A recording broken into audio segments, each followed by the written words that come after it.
सोम आखे दहवीं दी राते प्यासे सदा थे कोई दुख वंडावे कल सोम आखे ओ कल कुसण कीते हर माप अपना कल कुसण कीते हर माप अपना कल कुसण कीते हर माप अपना कल कुसण कीते हर माप अपना बजड़ा सजावे कल सोम आके दहवीं दी राते प्यासे सदा थे कोई दुख वंडावे कल सोम आके दहवीं दी राते प्यासे सदा थे कोई दुख वंडावे कल सोम आके ओ कल कुसण कीते हर माप अपना ओ कल कुसण कीते हर माप अपना कल कुसण कीते हर माप अपना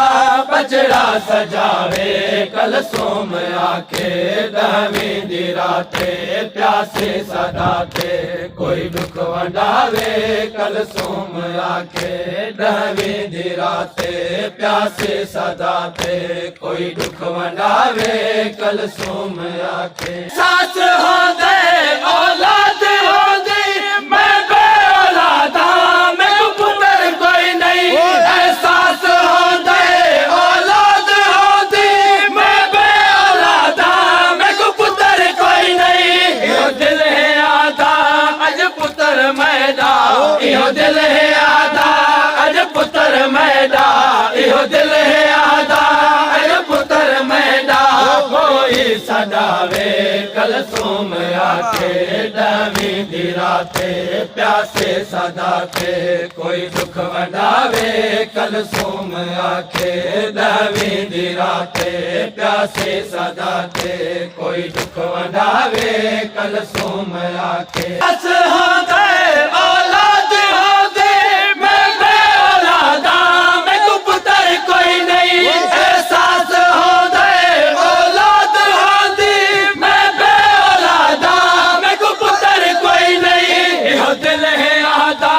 अज पुत्र मैदा यो दिल है आधा अज पुत्र मैदा यो दिल है आधा अज पुत्र मैदा कोई सदावे कल सोम आके दहवीं दी राते प्यासे सदा थे कोई दुख वंडावे कल सोम आके दहवीं दी राते प्यासे सदा थे कोई दुख वंडावे कल सोम आके शबीर तू क्या कुर्बान कर सा बेवार साही वागू बैरोसा शबीर तू क्या कुर्बान कर सा बेवार साही वागू बैरोसा कुर्बानी दे विच बुरका गिरावे कुर्बानी दे विच बुरका गिरावे कुर्बानी दे विच बुरका गिरावे कुर्बानी दे विच बुरका गिरावे कैदा लिखावे कल सोम आखे दहवीं दी राते प्यासे सदा थे कोई दुख वंडावे कल सोम आखे दहवीं दी राते प्यासे सदा थे कोई दुख वंडावे कल सोम आखे दहवीं दी राते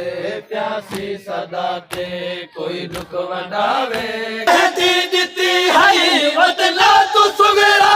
चा आई मेहंदी वतना तू कुबरा मेहंदी दिती है वतना तू सुगरा चा आई मेहंदी वतना तू कुबरा अकबर को लैला पहले मेहंदी लावे अकबर को लैला पहले मेहंदी लावे अकबर को लैला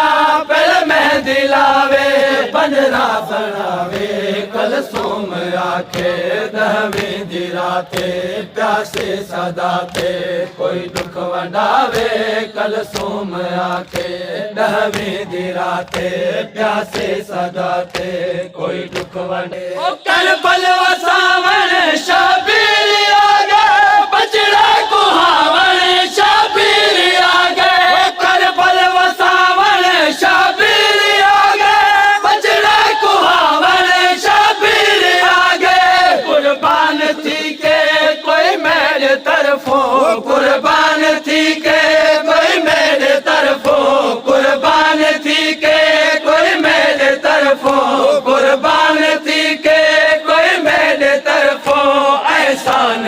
वंडावे कलसूम आखे दवी दी राते प्यासे सदाते कोई दुख वंडावे कलसूम आखे दवी दी राते प्यासे सदाते कोई दुख वंडावे कलसूम आखे दवी दी पल वसावण शबीर